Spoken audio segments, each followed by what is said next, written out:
Deep in the heart of the Nevada desert, in a barren, desolate valley, there exists a place that the United States government would rather you not know about. A military base so secret, the Pentagon refuses to admit it exists. A place that has been the launching site for the most advanced aeronautical technology the world has ever known. The base itself has a buffer zone estimated at over 12 miles. There are no gates, but those who stand guard have permission to shoot anyone who attempts to penetrate its border. The people who work here are sworn to secrecy. They fly in every morning on jets with no markings. The windows are painted over. A base so secret, it doesn't even have a name, at least an official one. In the past, aerospace workers referred to it as Groom Lake for the dry lake bed adjacent to its runways. Some know it simply as the Ranch.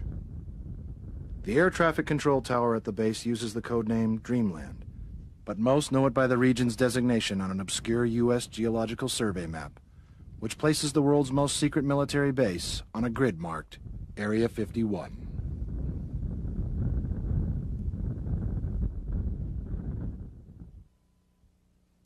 It started out as a place to fly experimental airplanes in secret. It was remote, the terrain foreboding, and virtually inaccessible, which is why back in the 1950s, the United States government developed a keen interest in the Nevada desert. So much of an interest that the Department of Defense took control of a huge chunk of land, larger than Switzerland, for use as a desert laboratory. The Nevada test site, as it is called, was used for the testing of nuclear bombs. Satellite photographs show the pockmarked surface of A-bomb testing sites, such as Mercury, Nevada, home of above-ground nuclear detonations. But A-bomb tests aren't all that is done out here. Part of the test site is used as a bombing range for Nellis Air Force Base near Las Vegas. The airbase and target area are all part of the Nellis Range complex, where virtually every fighter pilot in the free world comes to test their skills in war games above the Amargosa Desert. But besides the nuclear testing and beyond the airbase, there was a third element to the Nevada test site, developed in the 1950s to test flight top-secret aircraft. A 60-square-mile region encompassing 2 valleys, surrounded by the Groom Mountain Range.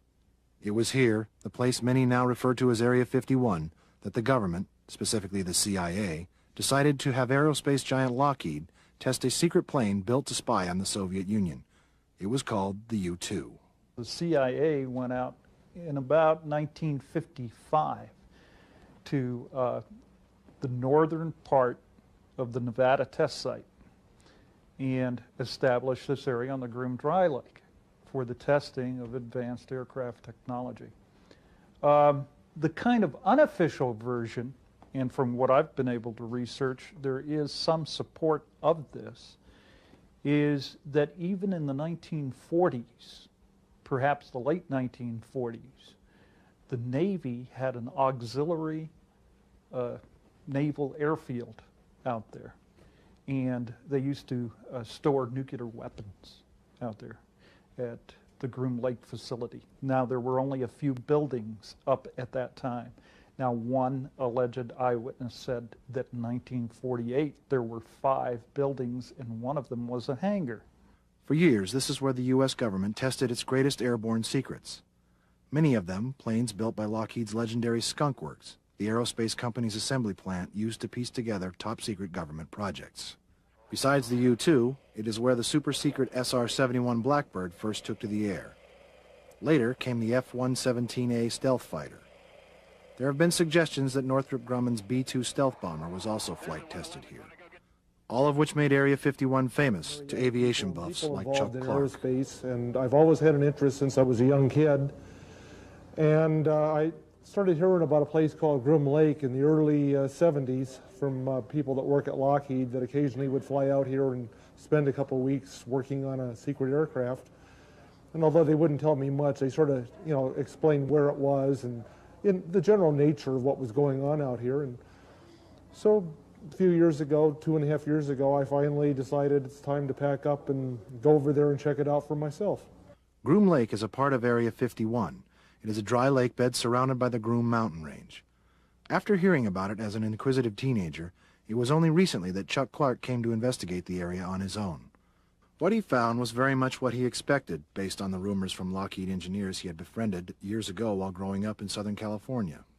Very large, non-existent base, according to the military, with a 6-mile runway and a 3-mile runway, which is brand new. It continues to grow to this day, where everything else is being either closed or scaled back. This thing just grows and grows and grows. For the most part, they're testing Black Project spy planes, you know, next generation spy planes, things that you would expect that they'd be doing in such a location. Among the latest projects under development at the base is the Aurora, a supersonic reconnaissance aircraft that reportedly uses a unique propulsion system using a combination of cryogenic methane or ammonia. The aircraft is believed to have a unique roar, according to residents of the desert area, and leaves contrails that look like donuts strung together on a rope. The Aurora project is the latest in a long line of classified government experiments using the most advanced technology. Experiments that the United States has gone to amazing lengths to keep from foreign governments and from its own people. Glenn Campbell is a computer scientist who has spent years studying Area 51. The name Area 51 refers to a block of land about 60 miles square. The name Dreamland refers to a block of airspace above that land, which is much larger. Dreamland is not a secret name. It is used by pilots on routine military maneuvers out here. And Dreamland is known as the box to pilots. It is a place where you do not fly. There are numerous stories of military pilots on routine exercise here wandering across the boundary of this Dreamland airspace, being forced down at the base and being severely debriefed. This is the sort of mistake that would end careers in the military, and certainly has. If you land at Dreamland, you may never fly again. The boundary of this non-existent military facility is patrolled by non-existent security guards. These are guards wearing camouflage fatigues, without name tags, without insignia, driving unmarked white Jeep Cherokees. We call them, for want of a better name, the camo dudes, for their camouflage fatigues. They patrol both the military land and the adjoining public lands, and this is what disturbs some people. The workers who are out there now don't talk. They're absolutely terrified of talking. They absolutely have drilled into these people that this is something you do not talk about, and you really have the fear of God. You see the fear of God in their eyes if I were to confront somebody out here at the McCarran terminal where people take off. But the former workers, or workers who are not directly connected to Area 51, let's say the work at the nuclear test site, I find them coming to me to ask me what I think of the Bob Lazar story. He may be the first former worker at Area 51 to speak out publicly about the base and what he did there. In 1989, Robert Lazar was interviewed on a Las Vegas television station. The first interview was done in silhouette to protect Lazar's identity. But after claiming that his life had been threatened, Lazar went public with an amazing story. That besides testing super-secret jets, the American government was also in the process of analyzing extraterrestrial spacecraft. The Testers Company reproduced a flying saucer model based on Lazar's description. Bob Lazar's story is certainly a piece of work. It's a fascinating story, whether you regard it as a hoax or reality. He claims that he went to work for a few short months at a government facility where he worked with 9 alien spacecraft, dissected them, found out something about how they worked. How this story differs from anybody else's stories is that it's highly specific.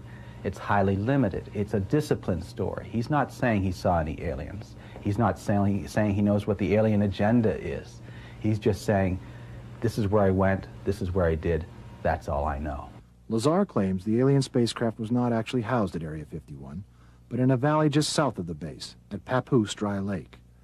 Lazar says this region was called S4. It's completely surrounded by mountains, and, as with Area 51, does not appear on any maps. The only pictures of it have been taken by the former Soviet Union from space. Lazar claims he worked for several weeks at S4 after being hired by the government as a propulsion engineer. He claims to have obtained the position on the recommendation of Dr. Edward Teller, the father of the hydrogen bomb. Lazar said he had previously worked for Teller at the Los Alamos Nuclear Laboratory in New Mexico. His new job at the secret desert base, according to Lazar, was reverse engineering the propulsion system of a flying saucer, one of 9 that Lazar claims were kept inside a hangar built into a hillside. Lazar has given a detailed description of what he saw, explaining that the craft used a combination of matter and antimatter for propulsion. He says only once did he see one of the alien craft actually fly. He says he never saw an alien or was told of how the government had obtained the spacecraft. Bob Lazar is highly specific about what he saw. He can describe it in great detail. His descriptions of this craft that he worked with, this flying saucer, have resulted in this plastic model kit produced by the Tester Corporation. He will tell you flat out whether something is right or wrong. Most of the time when he's spoken in public, he's just taken questions, and you can throw any question at him in a technical vein, and he will come back with a solid-sounding answer, one that real physicists can debate back and forth. That's what I admire about that story. Campbell admits Lazar's story cannot be verified, and it is hard to believe. What he finds most interesting, however, are some of the people who do think that Bob Lazar is telling the truth. These workers are as fascinated with the Bob Lazar story and the Area 51 mystique is the rest of us, and they don't know what's going on out there. They can't say what's in the next hangar or what's over the next hill. These programs are highly compartmentalized. You go there, you do your job, you go to your workplace, and that's all you see and all you know and all you'll ever talk about. So I know former workers who worked there in the 70s, and they're open to the story. They think that, yes, there's something like that going on at Papoose Lake. One worker even said that he knew this area as Area S4, just like Bob Lazar referred to it as. And it was strictly off limits to these workers, so they're curious. Lazar says he was disturbed by his discovery and thought the public had a right to know about the research being conducted on alien technology. He claims, though, that by violating his oath of secrecy, the government has erased any and all of the records verifying his background. There is no record of his employment at the Los Alamos Nuclear Laboratory, although a phone book was reportedly discovered which included Lazar's name and an extension number. Lazar claims his educational record has also been purged from the schools he says he attended, MIT and Caltech. Both institutions claim he never was a student there. Whether the problem with the educational credentials means that he's lying about the S4, that's not necessarily true. It just means that you can't take his story in isolation. You have to go and look for other stories. And I still leave the door open to it. I think it could be true. Time after time, Lazar has turned down opportunities to make a lot of money off of this. There is a movie deal in the works, but time after time that has been shot down because Bob Lazar insisted that it be the real story, not a Hollywood's fictionalized version. To many, however, Lazar's motivations are as clear as the Nevada night sky.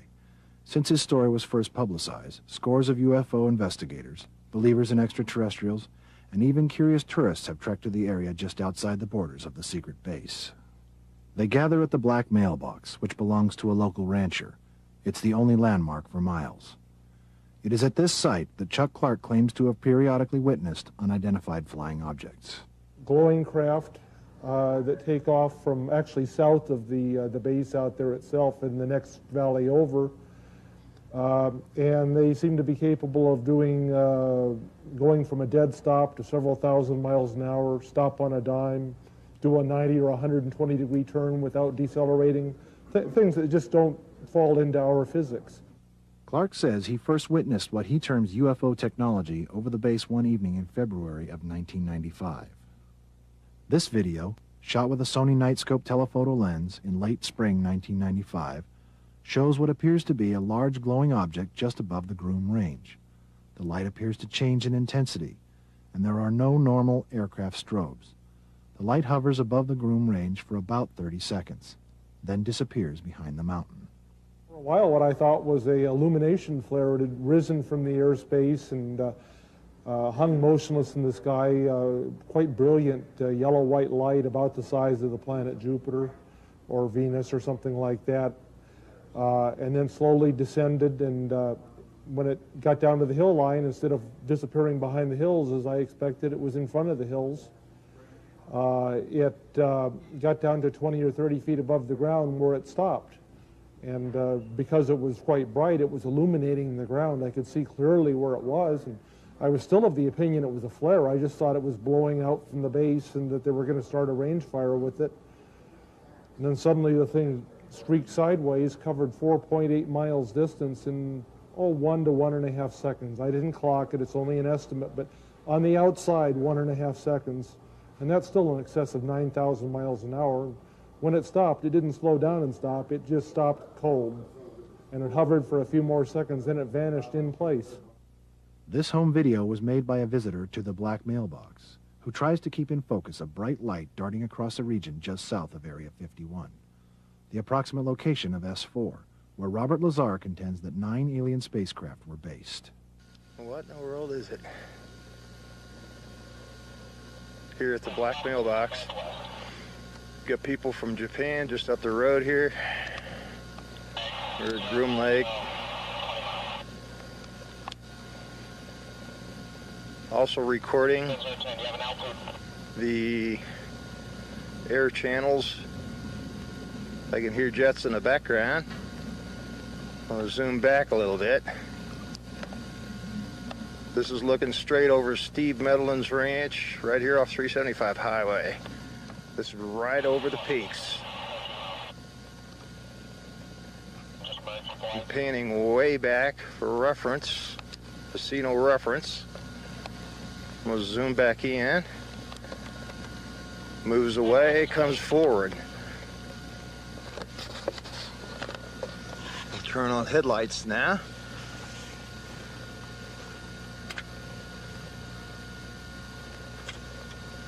Turn the headlights back off. Headlights back on. Looking for reference. Got the 35-mile-an-hour speed limit sign going back up above the mountain. Boy, this is hard to nail. Trying to zoom in. I'm maxed out on zoom.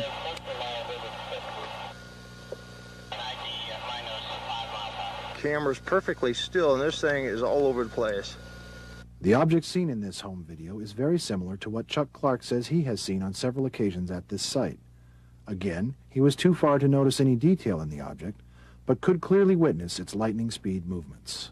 It was about 13.5 miles distant from my position, and then when it did come down in front of that hill and I could see precisely where it was still 12 miles from me. And so I got the impression that this was about the size of a fuselage of an aircraft. I think it was big enough to be, piloted, 30, 40 foot across, something like that. But I was too far to see any structure or any shape. And it's also self-luminous. And sometimes also, and that's another thing that shows up,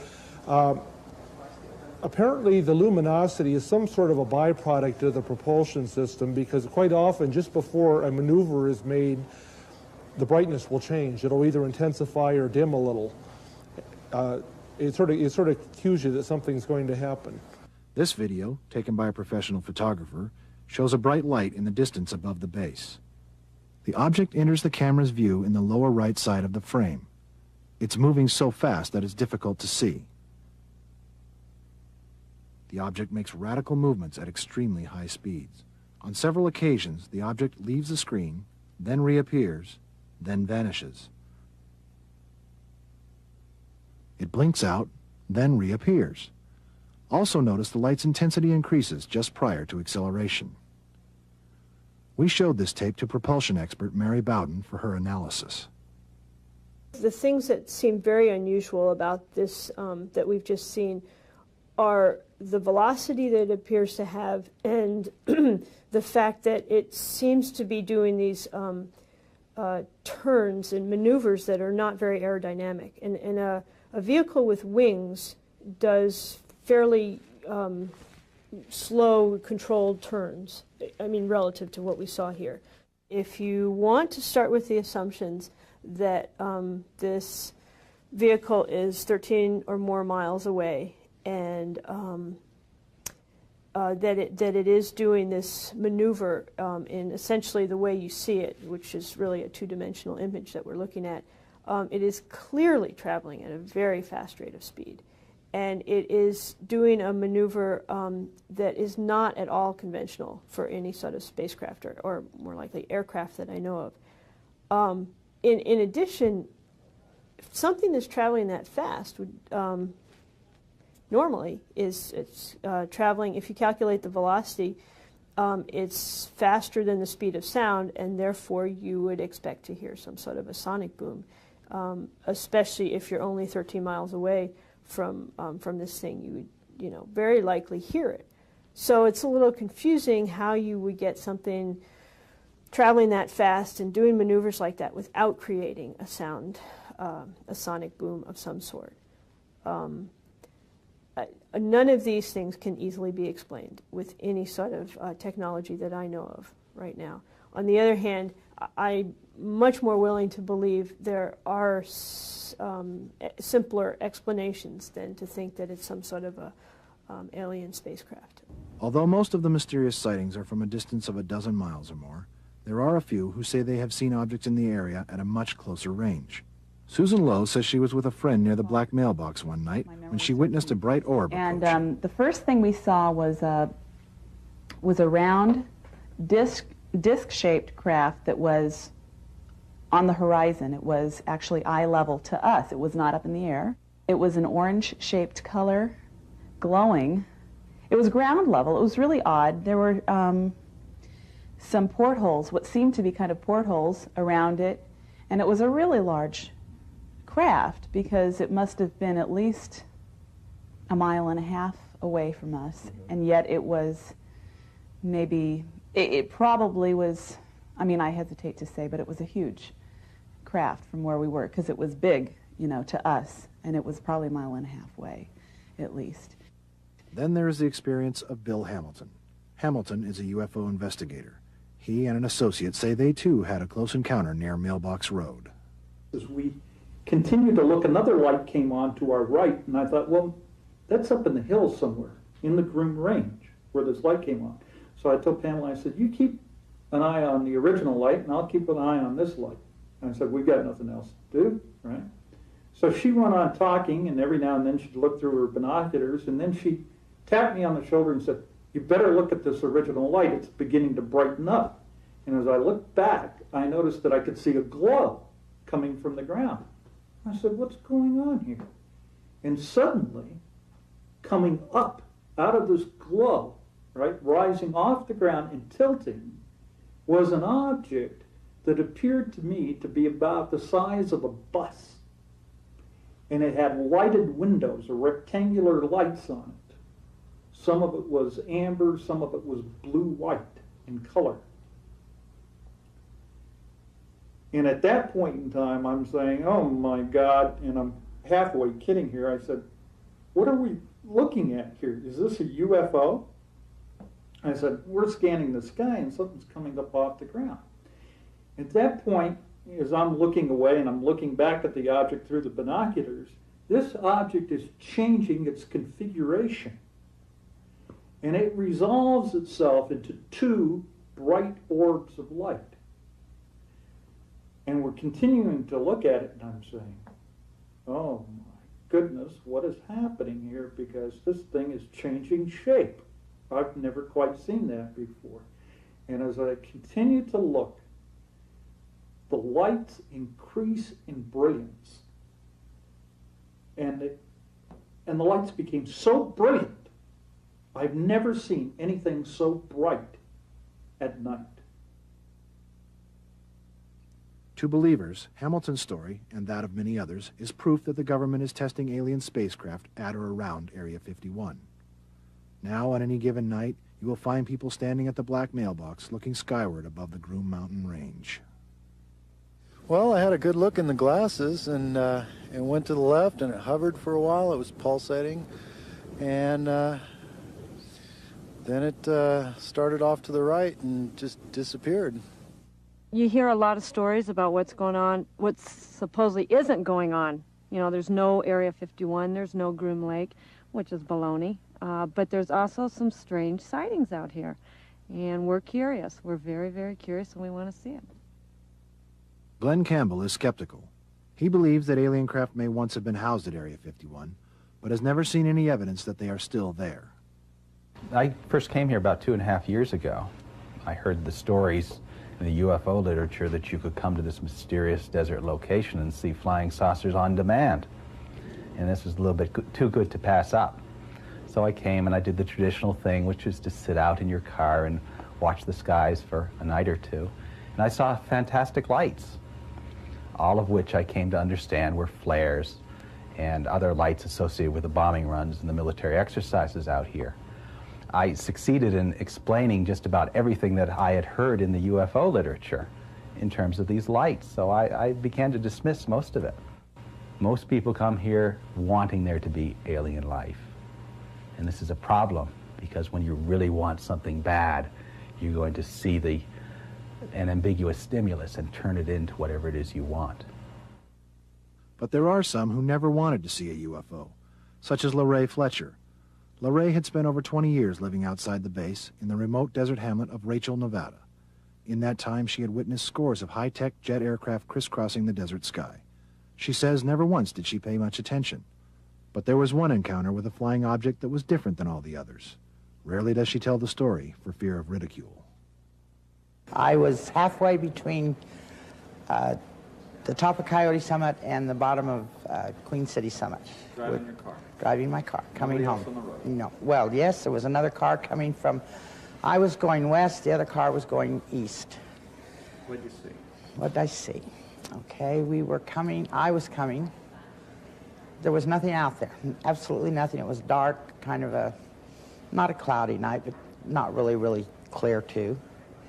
And as I was going, I had gotten past the black mailbox maybe a tenth of a mile or so. And off to my left, there was a huge bank of lights. And when I say huge, I mean huge. It was the biggest thing I have ever seen in my life. I have never been frightened of anything I've ever seen out here before, but this frightened me. I would say it was between maybe 400 and 500 feet off the ground, and it was doing a jumping jack motion. It was like we're trying to lift up and we can't. It would lift up and then it would drop back down. It would lift up and drop back down. And it did this for maybe 4, 5, 6 minutes. And then all of a sudden it just lifted off and was gone. There was nothing there. Just vanished? Just vanished. No vapor trail, no sound, no nothing. Just vanished. It was not saucer-shaped. It was more, oh, I don't know what you can call it. Anyway, I guess if you tilted it, it would look like a saucer. The lights were like a porthole on a ship in the night. Really? They were all over the craft what we could see. And they weren't blinking, they were a steady light. And they would, below the ship itself as it was going up and down was an orange light, like maybe they were trying to see where they were at, or it could have been heat. I can't explain it, I really can't. No one said anything, no one did anything, but it frightened me tremendously. The other fellows that were coming from the other direction, when they got there, they stopped, and one of them is an ex-test site or ex-51 worker, and he made the remark, "Oh my God, how did this happen?" And it was just very scary. It was like there was something saying, "Don't you come over here, we won't come over there," but there wasn't anything saying this. It was just a feeling, but we all had the same feeling that there was something, "Don't go over there." You know, some of my neighbors don't really like us to talk about this, and I have to live here, and other people come in here and they think you're nuts and that you make things up, but once you see it, you don't make it up anymore, if you're making it up. In telling his story, Robert Lazar says he was never told how the American government obtained the flying discs he had been hired to analyze. Some believe the discs are from the legendary incident at Roswell, New Mexico in 1947.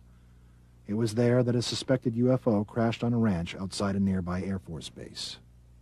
If you believe these Roswell scenarios, these crash scenarios, where would they have brought the hardware? This would be the logical location. This is a remote location, a place where you would bring something potentially dangerous that you don't know whether it's going to blow up. You would want this big, vast expanse of land around you, and this certainly provided it. From all different directions, I get sort of anecdotal stories about, for example, the worker I talked to never saw any saucers, but his friend Joe saw saucers, and his friend Joe is inaccessible or dead. I have a lot of stories like that. Stories about construction workers who went in to construct small quarters with little tiny child's furniture in the quarters. Again, this is all quite unverifiable, but there's a whole folklore, rich folklore, about how the alien presence is out here. And it's a very coherent folklore. The same stories come up again and again. What the stories sort of seem to focus on is a scenario that started with the saucer crashes in the 1940s and 50s. Now, everyone's heard about the Roswell crash in 1947. One source tells me that there was one in 1953 in Arizona, and that was the beginning of our contact, the U.S. government's contact with alien life. This sort of scenario says that there were crashes, we recovered craft, we recovered alien bodies, and we even recovered a few live bodies. And those live bodies provided our initial contact. Today you'll meet people who spent the better part of their lives trying to find out what it was. And they say the U.S. government covered it up. What they really believe happened is the crash of a UFO.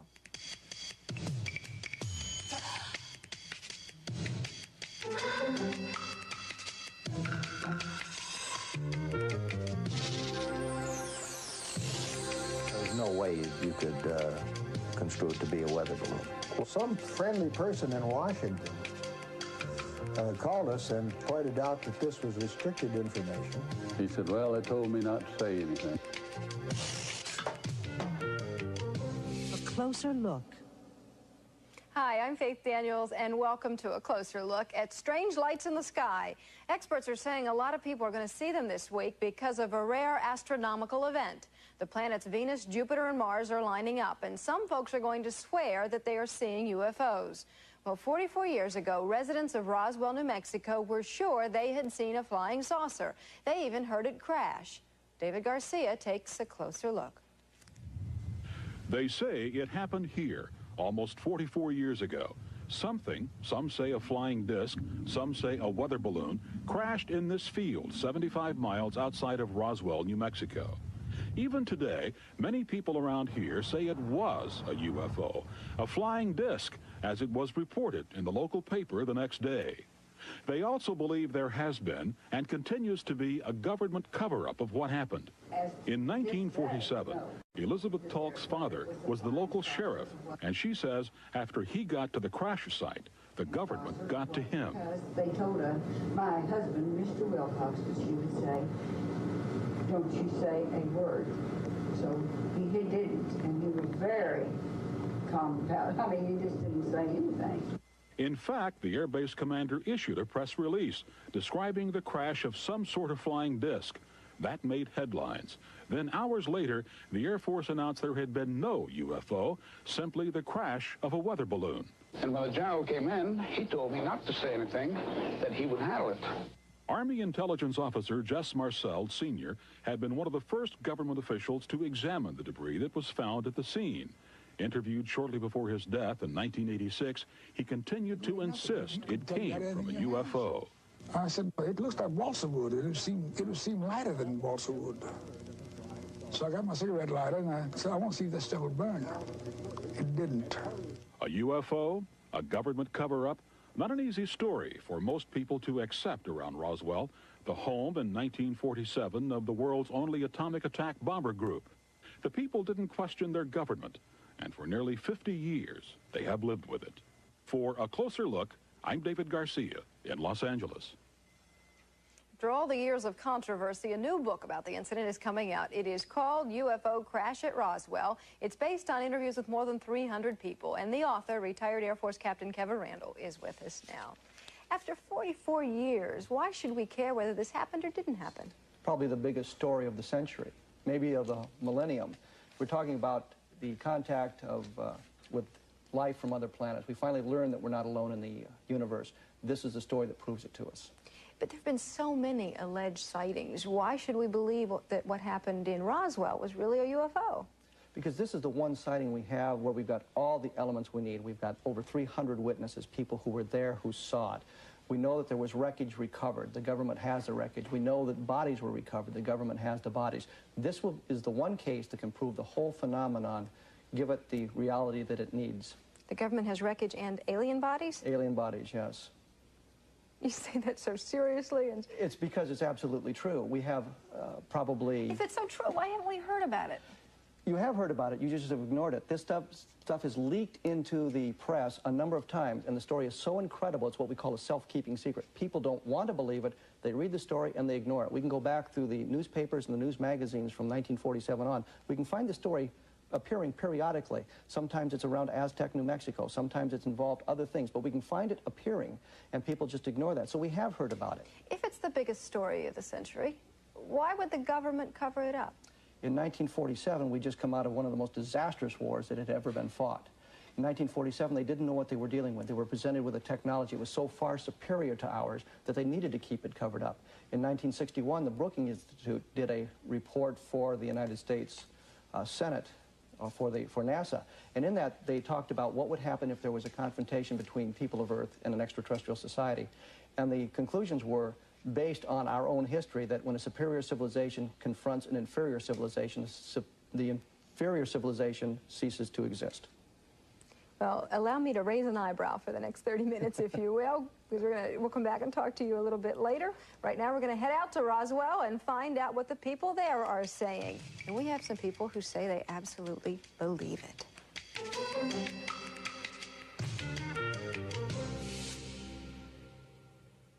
We're still talking about what happened back in 1947. In places like the cafe at Roswell Inn, folks will gladly sit down, a cup of coffee, and try to convince you that it really happened.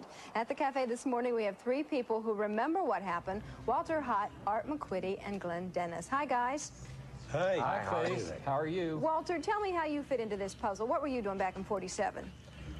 Well, Faye, back in 1947, I was a public relations officer for, at that time, Roswell Army Airfield. I was the one that prepared the news release and sent it, or took it into the newspapers and the radio stations. And that was a extent of my activity insofar as the flying saucer crash is concerned. Who gave you the order to issue this press release? It came from Colonel Blanchard, who was the base commander. He called me on the phone and told me particulars of the information that he had, and asked me to get the release out and take it into the news media, which I did. Did he seem like a guy who had just seen a UFO? I honestly can't remember what he sounded like. That's been 44 years ago. I don't think he was that emotional individual that you could tell by his voice whether he was excited or it was just a normal situation for him. After you typed up this press release saying there was a UFO, though, I can't imagine it could be a normal situation for anybody. Out comes this weather balloon press release that contradicts everything.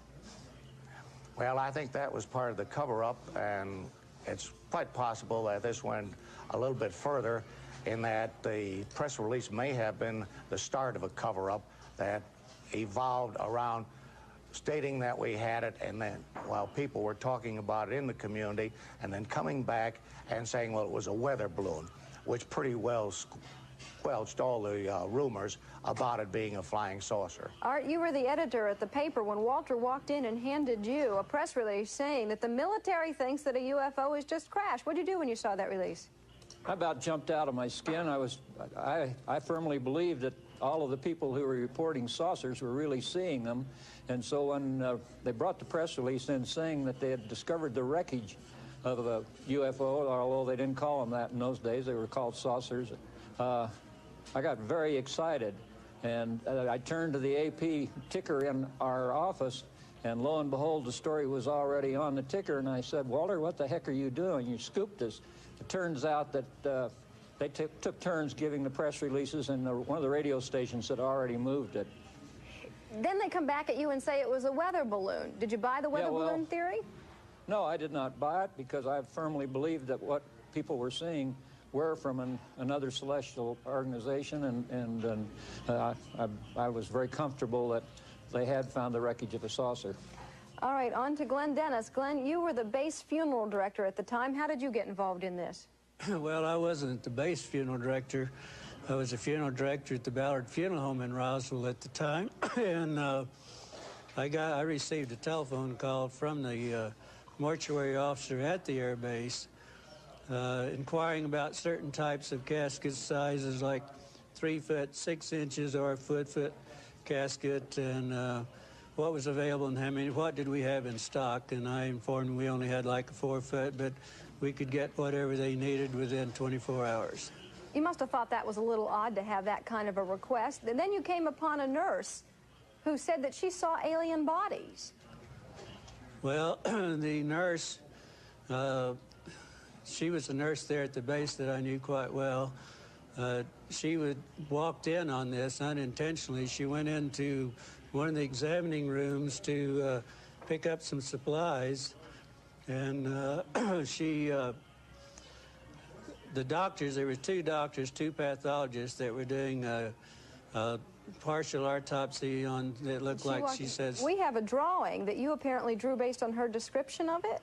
Well, she gave me a description. She drew that description for me on the back of a prescription pad that she always carried in her purse, I mean in her uniform. Do you ever find out what happened to that nurse? No, we never have. I haven't heard from her since. All right, guys, thanks a lot for sharing your part of the story. We're going to continue to unravel the mystery in just a moment. We'll meet someone who says he actually handled parts of the wreckage when a closer look comes back.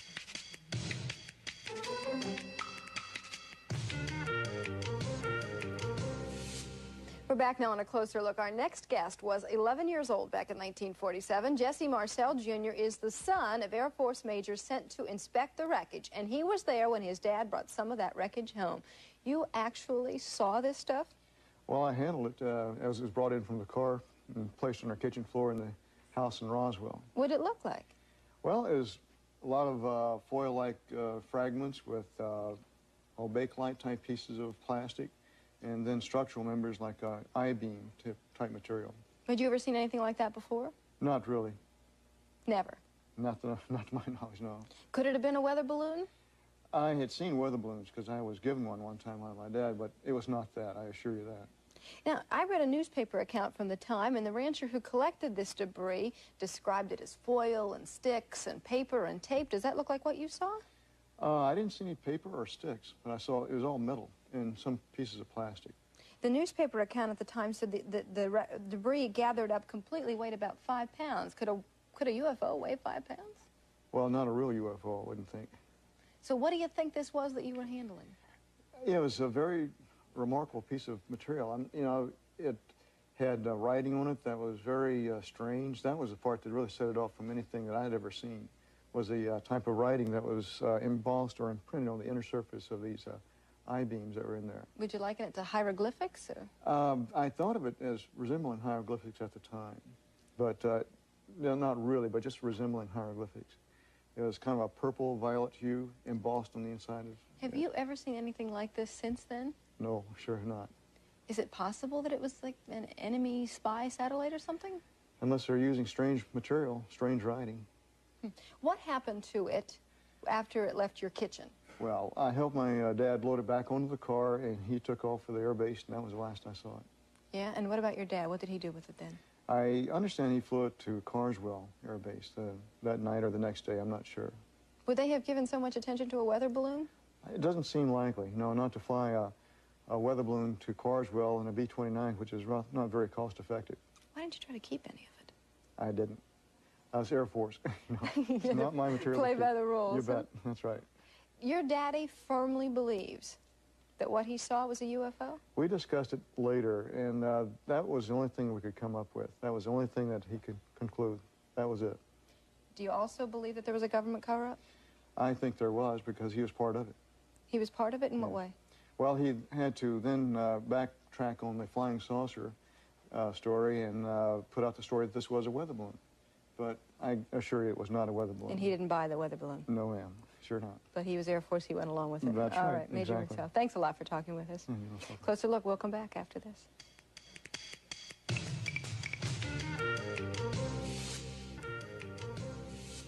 We're back on A Closer Look. We're joined again by retired Air Force Captain Kevin Randall, who authored the book entitled UFO Crash at Roswell. Also joining us is Stanton Friedman, a nuclear physicist. He has interviewed many of the witnesses and is still pursuing the release of the official government documents in the case. Welcome. Why are you still so interested after all this time? Biggest story of the millennium, as Kevin said earlier. I started research on this in the mid-'70s. The more I dug into it, the more believable it was, the more evidence we found. I've been interested in flying saucers for over 30 years, and this is the key case. And I think it's one that everybody in the world ought to be interested in, but trying to get people to speak out is difficult. Do you think there was a government cover-up? There's no question about that, not only about this case, but lots of other UFO cases. What does the government have to gain if it's the biggest story of the millennium? Well, several different things it has to gain. First of all, it means it has access to technology that might enable it to build better weapons delivery and defense systems, since they can fly circles around anything we got flying. You got wreckage, good place to start.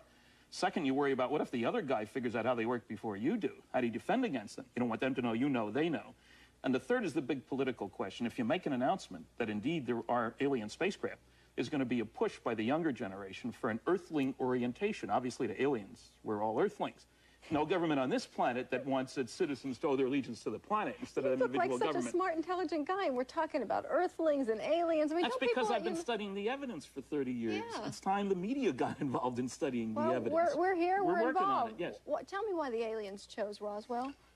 I don't speak for aliens, but New Mexico was unique in the world at that time as the only place where you could look at the three aspects that showed that Earthlings would be going to the stars, three new technologies. And if you were an alien at that time, you'd worry about Earthlings coming out, a primitive society. One was atom bombs. First test was not far from where this happened. Second was rockets. We were firing German V-2s not far from where this happened. Third was radar. Our best radar was used to track the rockets. So there was only one place in the world. Remember that the group involved in this, Major Marcel, this was the only atomic bombing group in the entire world, and he was the intelligence officer for that group.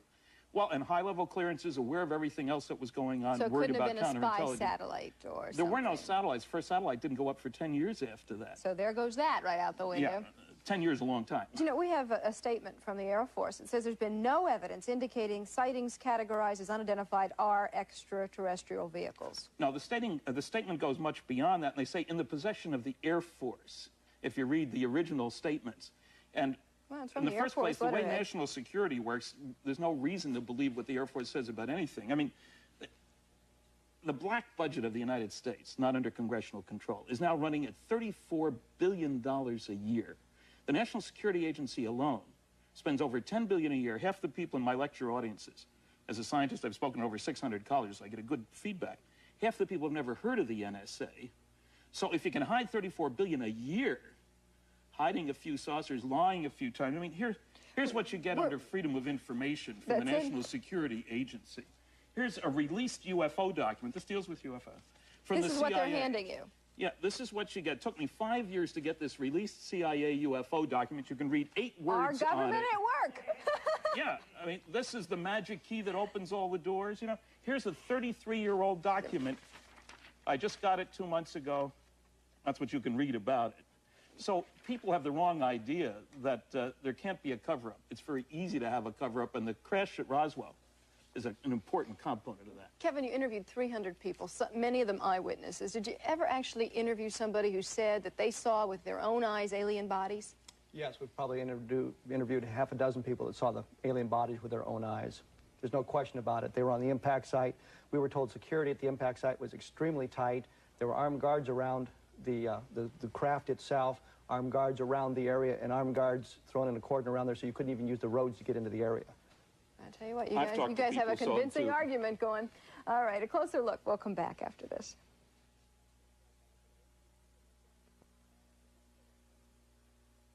We're back now on a closer look with the mayor of Roswell, William Brainerd. Mayor, how did you first hear about these UFOs? Well, good morning, Faith. My first knowledge of it came in 1965, some 12 years after I got here. We issued invitations to all the past commanders of the base to come for a weekend, and 23 generals showed up. One of them was Butch Blanchard, who was then a 4-star general. And most of the people there in Roswell now believe that this happened? At this time? Yeah. I don't know. There's a certain amount of skepticism around, but I think at this point, given the continuing and increasing evidence, it's becoming harder and harder to refute it. Well, you're having a UFO day there, so somebody's got to buy it. When is Right, UFO we day? are. That'll be on July the 10th when Mr. Randall and Mr. Schmidt will be here, the authors of the book. They'll hold a symposium, go over some of the evidence, and kind of bring the public up to speed with what their book details. All right, Mr. Mayor, thanks a lot for talking with us today. I still have the two people with me here in New York, and I want to continue our conversation for the few seconds that we have left to find out if anybody ever threatened people you tried to get at. Yes.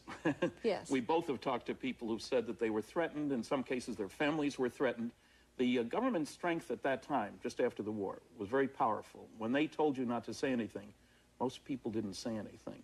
And we've talked to people now who says, I signed a security oath, I can't talk about it. 44 years ago. But to take it one step further, we've talked to people today who have told us that lately, within the last year, they have been threatened. So the government cover-up continues today. They don't want people talking about it. The government tracks these people for 44 years? Absolutely. They know where Easy they for them. are. They know where everybody Glenn is. Dennis said that a nurse saw the autopsies being done. Did you ever find her? No, we've tried very hard to find her. Gone. She was shipped out, and then supposedly there was a plane crash. But we can't verify the plane crash. We think we know what happened to her, but we haven't been able to locate her. We're working on it. Interesting. Closer look comes back. Tough. And now that school's out for most kids, we've decided to look at topics of special interest to kids. On Monday, a closer look at Ninja Turtles and what they do to your kids. We'll see you next time.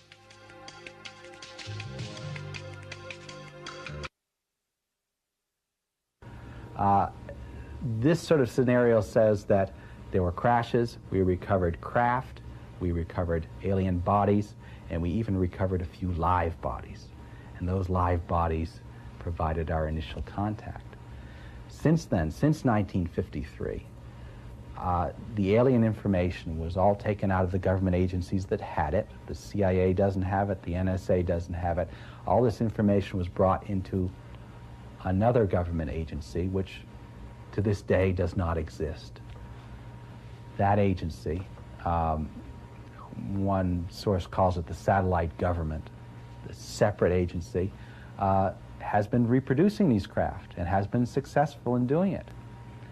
We started with their technology in 1953. We are unable to fly their craft, so they teach us how to reproduce these craft. And now we have them, and who knows what we're doing with them. I can't tell you this scenario is true or false, but it comes up again and again from a lot of unverified sources. I know of two sources, both who are telling this story, both of whom can't be entirely verified. One is Bob Lazar, of course, telling his tale, and the other one is an old fellow, 70 years old, who claims that he's worked with simulators, that he helped design simulators to train pilots to fly our versions of these alien flying saucers. Now, this makes a certain cracked amount of sense. If the government is reproducing saucers, then it has to have this support structure, including the building of flight simulators and all the other things that go into an aircraft development program. His story, like Lazar's, is highly specific. He can talk in great technical detail about how the craft works, about the systems that he designed, and then as you're getting to other areas like the aliens and what their agenda may be, he knows a lot less information. Because obviously these programs are highly compartmentalized. You don't know the whole picture. He was directly briefed about how the alien program started, and he was directly told that these were alien craft that he was reproducing. The briefings consisted of a description of how the program started, and the program started in 1953 with a crash near Kingman, Arizona. There were 4 live aliens in that crash. In fact, it didn't really seem like a crash at all because the ship was in perfect condition and the aliens were in perfect condition. My source believes it was a setup. What this began was a form of cooperation between a secret government agency and the aliens. The aliens gave us technology. They taught us how to build these craft, and obviously the aliens are getting something else in return. It's not entirely clear what that is, but there are some elements involved, and my source says boron and arsenic are the two elements. So this is a nice, coherent story, and I receive it as oral folklore, as oral history, like someone telling me about how the Hoover Dam was built or some old event that I can't participate in directly. Has that sort of legitimacy and that sort of feel to it. But of course, this is a non-existent program, it's highly secret, and I can't verify any of this stuff. Neither can anyone else. But that hasn't stopped scores from trying. And while most UFO investigators use their eyes to help unlock the mysteries of Area 51, there are a few who use their ears. Ralph McCarran and his friends are experts at cracking secret radio frequencies. They call themselves the Freak Masters. Oh, cool.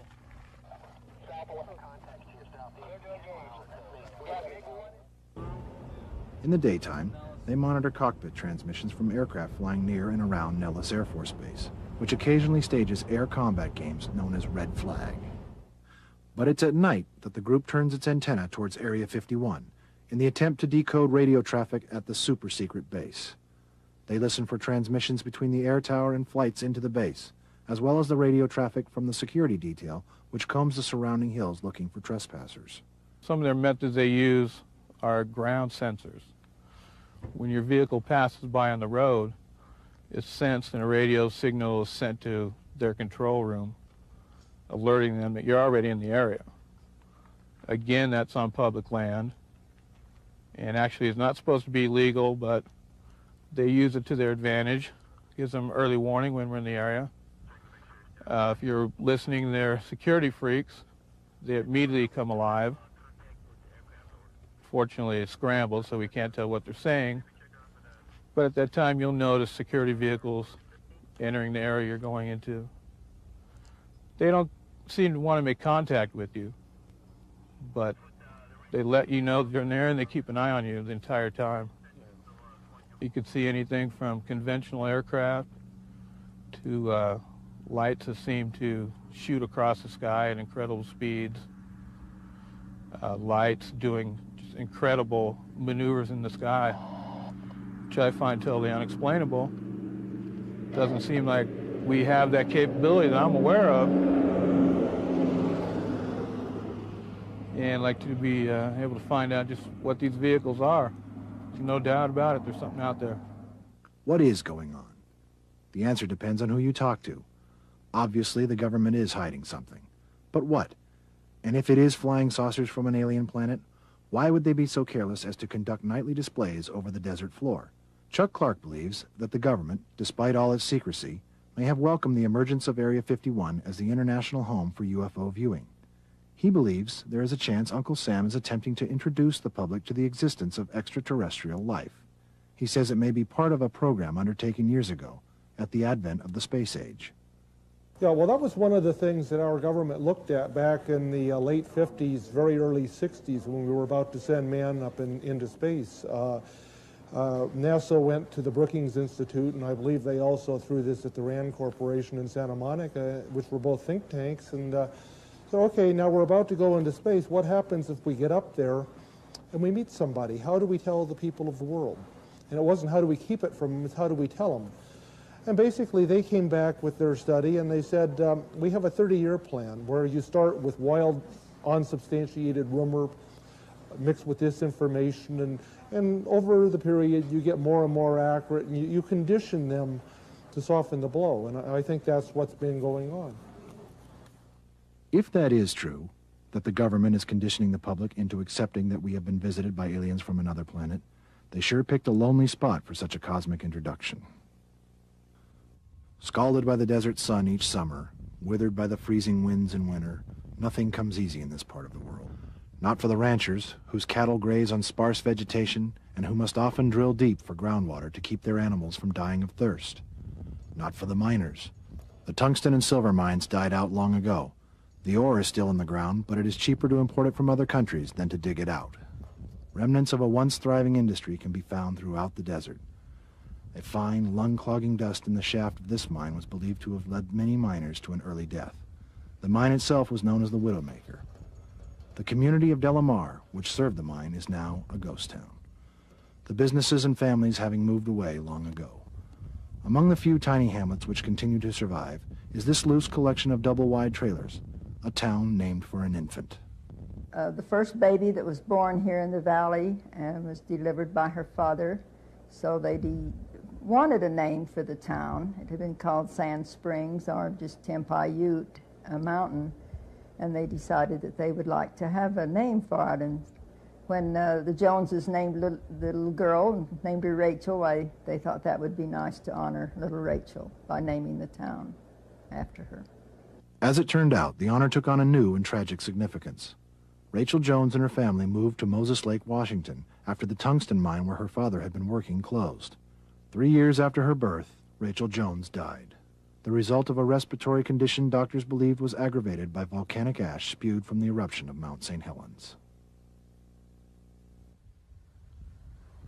The girl's namesake hasn't changed much over time. The Department of Energy still has a monitoring station here to test the atmosphere for radioactive fallout from the nuclear tests conducted upwind at the Mammoth, Nevada test site. Some of those who live here are seasonal ranch hands who work on nearby cattle ranches. A few are retired, living off pensions and Social Security, and there is a quiet, low-key group of Area 51 employees. There is a post office, a one-room grocery store, and a restaurant run by Pat and Joe Travis. It was called the Rachel Bar and Grill when they first purchased it. Business consisted of dinners and drinks for a few local patrons each night. Tourists were few and far between, although they occasionally did get a motorist taking the dusty trail known as Highway 375, the YZ Trail, connecting Yosemite to Zion National Park in Utah. But then came Bob Lazar's tale of extraterrestrial spacecraft, and all of a sudden the curious started showing up searching for flying saucers. So wife and I, we just, I said we need to change the name of this place, you know, and because we had added the rooms. There was never any rooms here before. So we needed one name. We had the Little 3 Motel and Joe and Pat's Rachel Bar and Grill, you know, so needed to consolidate it under one name, so we just kind of kicked names around and we came up with a Little Alien. The accommodations aren't what you might call out of this world. Joe and Pat rent out trailers in the back for those spending the night. There's no wine list on the dinner menu, but the Little Alien has become the unofficial meeting spot for those who come here, seeking to find answers in the Nevada night sky. More than anything, this is a place where everybody can come and talk about anything they want to. If they've been abducted, we can discuss that.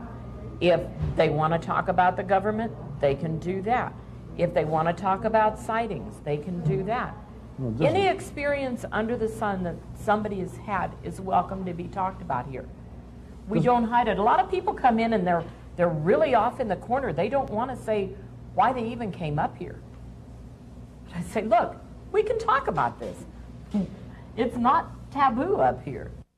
UFO photographs adorn the wall, including a poster of the base just over the mountains. There's merchandise from T-shirts to postcards. Breakfast, lunch, and dinner are served daily, and regardless of what time it is, there will usually be someone with a sympathetic ear for your story. Well, this one lady that sticks in my mind came up. She was a young lady, about 30, 35 maybe, and she had felt that she had been abducted, and she was afraid to talk to anyone about it, you know. She felt that she maybe had a transplant or something, you know, an implant in her body or something, you know. And she was really uptight. And we talked with people, and people can vent their spleen because nobody's going to laugh or ridicule them here, you know. I mean, every person has a right to their story, and we won't laugh. Nobody will laugh at them here. I think 90%, maybe 95% of the people, even 98%, are really genuinely honest about what they tell us, whether they've been abducted. I don't think we get very many, if you want to call them kooks. Quackos.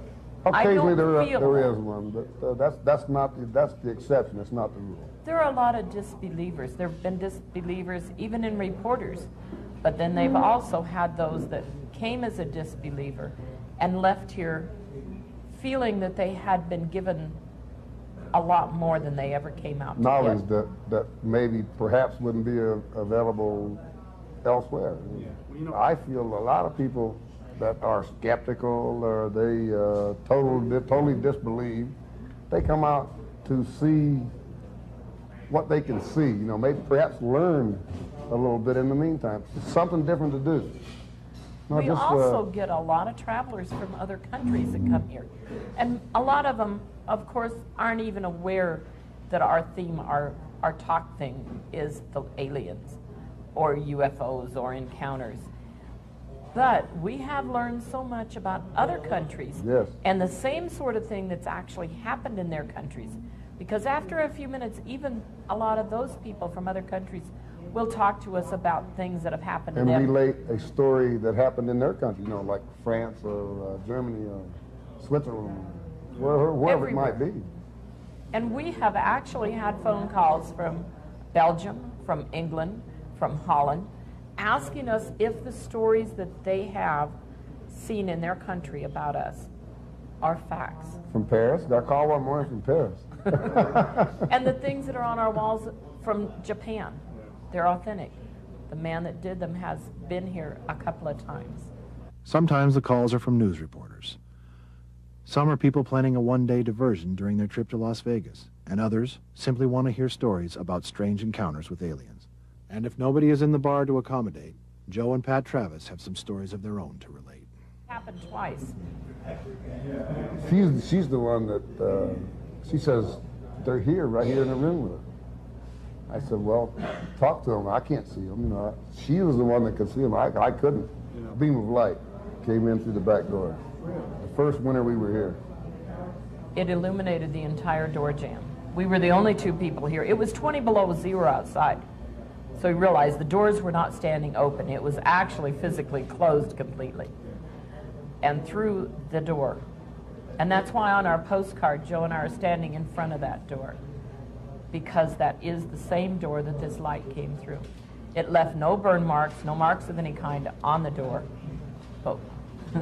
That's the truth, because we were... Were you scared at all? No. No, it was a very pleasant feeling. Well, we felt a presence, an energy, if you will. I don't know what, you felt someone looking at you. You look around and someone's looking at you. Well, this is a presence that we felt. He told it out loud to make itself at home, that it would always be welcome to be here. And I have felt from the beginning that some force brought, call it fate, destiny, whatever, some force brought us to this place. Guided us or whatever brought us here anyway. And then this is a feeling that we both share, because when I lived in Detroit, just outside Detroit for 30 years, and I hate wintertime and cold. And I told the wife, there's two things I don't do. I don't cut grass and I don't shovel snow when we got married. But yet we are here, and... He still doesn't cut grass. But with the tractor, he will shovel snow. You get a mite of snow. But I have a tractor to shovel snow. But if the Little Alien is Rachel's meeting spot, this is the town's library. The Area 51 Research Center is run by UFO investigator Glenn Campbell as an information clearinghouse for everything from government land grabs around the base to the latest Hollywood studio interested in making a movie about Area 51. Every book that has ever mentioned the base is sold here, along with a model of the flying disc described by Robert Lazar. There's even a book on how to teach your children to live with extraterrestrials. There are hats, patches, and T-shirts, maps and photographs of the base itself. As with the Little Alien, the Area 51 Research Center gets requests for information from around the globe. From here, the traveler can get directions to the base, along with warnings as to what will happen if you aren't careful. Area 51 may not appear to be a highly secure military base. There are no fences surrounding its 12-mile-wide perimeter, but deadly force is authorized for the security detail which comb the mountains. Photographs are not allowed, and if you take one step over the base boundary, you will immediately be detained, cited, and arrested. There was a time when a visitor could get a glimpse of Area 51 without risking arrest. Freedom Ridge, as it was called, gave visitors a distant but unobstructed view of Area 51. Such a good view that recently the Air Force asked and received permission to take the property out of public control. It is now military property and off limits to the public. But if you were able to see the base, there's a good chance you wouldn't see much. It's best not seen, because if you see it, if you climb one of these mountains to look down on the secret base, what you see looks like any other ordinary Air Force base. Most of the traffic in and out is routine. Commercial type airliners bringing workers in, or military type planes. If you saw a secret plane, you might not even recognize it. So a lot of people are disappointed when they come up here. They come from vast distances, as far away as Europe and Asia, some of them, to see Area 51. And then when you see it, well, it's not much different than it is in the pictures. Besides, according to Bob Lazar's story, the base with the alien flying saucers isn't Area 51, but Papoose Dry Lake, in a valley to the south, which is completely surrounded by mountains. Now, Bob Lazar never said he worked with alien craft at Area 51. He said at Papoose Lake, south of Area 51. Unfortunately, you can't see this area. You can't visit this area. There's no way to investigate this, while you do have this secret base that is nearer to the public and easier to look at. So everyone has focused on Area 51. So many have focused on the base over the past several years that the state of Nevada has seized upon the interest in UFOs to promote the region as a tourist destination. The state recently proclaimed Route 375, which runs through Rachel, Nevada, as the extraterrestrial highway, a road which many have already taken in the search for alien spacecraft. Although some come not because they believe in flying saucers, but because they are fascinated by those who do. It's a fascinating story, even if there really aren't any flying saucers, alien spacecraft. Just the study of human nature, how people can come to perceive certain things, how some people may have an interest in promoting that. I am interested in how it's possible for a perfectly reasonable person, not a kook, not someone that's just subject to wishful thinking, can see something in the sky that really looks inexplicable. But yet, if you work on it a little bit, you can come up with possible explanations of what it is. I've had more fun here in the last couple days talking to everybody than I've had in a long time. Everybody loves a secret base. Just tell the public, here, this place doesn't exist, you can't look there, then of course the public wants to know. People love a mystery, and this place embodies a mystery. The military planners could handle things so much better if they gave the base a name and perhaps invited a few journalists to the cafeteria. Then the place would lose its mystique.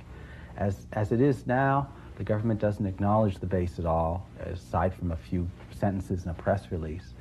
So naturally, it attracts attention. People want to know, and people also impress upon this place anything they want it to be. It becomes the center of the New World Order, or the center of whatever conspiracy you're knitting for yourself.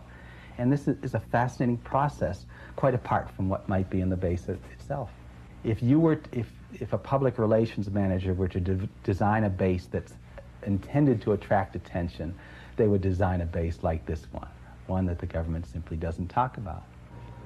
I approach it as an interesting story, a story that I want to collect, but my life goes on as usual without knowing the truth one way or the other. But some do want to know, and don't mind traveling great lengths to find out. They are the people who gather on a warm summer's night at the black mailbox off Highway 375, no doubt hoping that someday there will be a public explanation for those strange lights that dart about the Nevada night sky, above a region that has now become famous around the world as the home of unidentified flying objects, a geological map designation, Area 51.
objeto voador brilha muito e desaparece. Um disco voador, né? E cada vez que volta, parece que se multiplica. Lá no Paranaíba, nossa, A luz ficou no céu de Casimiro de Abreu por pelo menos 1h30. O objeto voador foi visto por dezenas de motoristas que passavam pela BR-101. Aqui que dá pra ver. Ele brilha. Muita gente vê. E ninguém consegue identificar o que é. Um disco voador, né? Que doideira, hein? O objeto desaparece e aparece de novo. Ele não tem uma forma fixa.